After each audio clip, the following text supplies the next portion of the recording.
کہ وہ ایک سرکاری افسر ایک آفیشیل کیپیسٹی میں, آفیشیل یونیفارم میں امیگریشن کاؤنٹر پہ کھڑا ہو کر تعصب کا یا اپنی سیاسی وابستگی کا اظہار آپ کی تصدیق, تصحیح یا تحقیق کی شکل میں کرے. میرا یہ خیال ہے کہ آپ کو اس کو انکاؤنٹر کرنا چاہیے, جو کہ میں نے کیا. یہ ایک بحث کہ اس نے گالی دی یا نہیں دی, میں خدا کو حاضر ناظر جان کے آپ کو کہتا ہوں کہ گالی سے آواز ہوا سننے کا, اور پھر اگلا جملہ اس نے کہا کہ یہ بھی جواد احمد کی طرح ذلیل ہوگا. گالی پر میں اس لیے بار بار بات نہیں کر رہا کہ ہم اس ڈیبیٹ کو ختم نہ کر دیں. میں کہوں جی دیکھیں اس نے جی مجھے گالی دی, دیکھیں جی اس نے مجھے ماں اور بہن کی گالی دی, تو ہم ایک بالکل ایک پوری گفتگو کو, ڈیبیٹ کو ایک ہمدردانہ, ایک لیوریج لینے والا, ایک مائلیج لینے والا, ایک سمپتھی لینے والا رنگ دینے کی کوشش کریں گے. میں یہ کہتا ہوں میرے پاس کوئی ثبوت نہیں ہے کہ میں یہ ثابت کر سکوں کہ اس نے مجھے گالی دی, اور اس کے پاس بھی کوئی ثبوت نہیں ہے کہ وہ یہ ثابت کر سکے کہ اس نے نہیں دی. تو پھر ہم اس ڈیبیٹ میں نہیں الجھتے, ہم اس پر بات کر لیتے ہیں کہ جو بات اس نے تسلیم کی ہے, اور وہ بات یہ ہے کہ اس نے یہ کامنٹ پاس کیا, اس نے مانا کہ میں نے اپنے کولیگ سے یہ بات کی, لیکن کولیگ سے اتنی لاؤڈ یہ بات کی اور دانستہ یہ بات کی کہ سب لوگوں نے اس کو سنا, تبھی تو مجھے پتا چلا, تبھی تو میں نے اس سے کہا کہ بھائی جان آپ نے کیا بات کی ہے. تو میں یہ سمجھتا ہوں کہ آپ کو کوئی حق نہیں پہنچتا کہ آپ اگر ایک لیڈر کے فالوور, کسی نے کہا کہ آپ کو کیسے پتا لگا کہ وہ عمران خان صاحب کے فالوور ہیں, تو آپ میں سے جس کسی کا اس شخص سے کبھی رابطہ ہو کسی بھی طرح سے, آج کل کسی بھی وقت میں قرآن مجید پہ ہاتھ رکھوا کے اس سے بات پوچھے گا کہ اقرار الحسن جب آپ کے پاس آئے, کیمرہ نہیں تھا ان کے ہاتھ میں یا موبائل ہاتھ میں نہیں تھا, جب تک جیب سے نہیں نکالا تھا,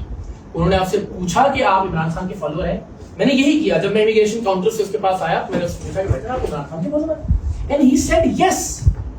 اس کے بعد میں نے کیمرہ نکالا, اس کو انکاؤنٹر کرنا شروع کیا کہ آپ کو یہ حق نہیں پہنچتا کہ آپ ایک پولیٹیکل لیڈر کے فالوور ہو کے کسی بھی دوسری سیاسی نظریات رکھنے والے شخص کو اس کی فیملی کی موجودگی میں اس طرح کے ریمارکس دیں. لوگوں نے کہا جی آپ نے اس بات کا برا منایا کہ آپ کو جواد احمد سے ملایا گیا یا ان کے برابر, ہرگز نہیں. جملہ یہ تھا کہ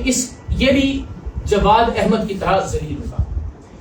اگین جواد احمد میرے لیے عمران خان سے 1 کروڑ گنا زیادہ قابل احترام اور زیادہ قابل عزت انسان ہے. آپ نہ تو انہیں ذلیل کہہ سکتے ہیں اور نہ ہی انہیں ذلیل کہتے ہوئے کسی اور کو ویسی ضلالت کی خبر یا وعید سنا سکتے ہیں. تو یہ دونوں باتیں جس پر مجھے تکلیف پہنچی, میری فیملی کی موجودگی میں یہ کہا گیا, اور ظاہر کوئی بھی انسان ہی ہوگا آپ میں سے کسی کے ساتھ کسی لمحے کسی جگہ کسی اسٹیج پر یہ ہوگا, میں یقین دلاتا ہوں کہ ہم اس کی مذمت کریں گے. آج وہی پاکستان تحریک انصاف جو 4 سال کا اپنا نیریٹو اور اپنا بیانیہ صرف میری نفرت میں اس نے زمین بوز کر دیا ہے, جو بار بار یہ کہتے تھے یونیفارم میں سیاست نہیں کرنی چاہیے, وردی والوں کو پالیٹکس نہیں کرنی چاہیے, آج کیسی بڑی بدقسمتی ہے کہ صرف ایک شخص کی مخالفت میں وہ جسٹیفائی کر رہے ہیں اس آدمی کے ان پولیٹیکل ریمارکس کو. بھول جائیے اس نے گالی دی, بھول جائیے اس نے کسی کے ساتھ مجھے مثال دی, کسی اور کے ساتھ ملایا, لیکن خود تسلیم کر رہا ہے کہ اس نے ایک پولیٹیکل کامنٹ دیا. اس وقت بھی وہ یونیفارم میں موجود ہے, اس وقت بھی آفیشیل کیپیسٹی کے اندر موجود ہے, اور اس آفیشیل کیپیسٹی میں اگر وہ کوئی بات کر رہا ہے تو وہ قابل اعتراض نہیں ہے پاکستان تحریک انصاف کے دوستوں کے لیے. لیکن جب آپ کے خلاف کوئی بھی وردی والا کسی بھی محکمے والا کچھ کرتا ہے تو وہ قابل اعتراض ہے. تو یہ جو 2 رنگی ہے, یہ جو منافقت ہے, میں سمجھتا ہوں کہ یہ منافقت بھی اس چھوٹے سے انسیڈنٹ کی وجہ سے ایکسپوز ہو گئی.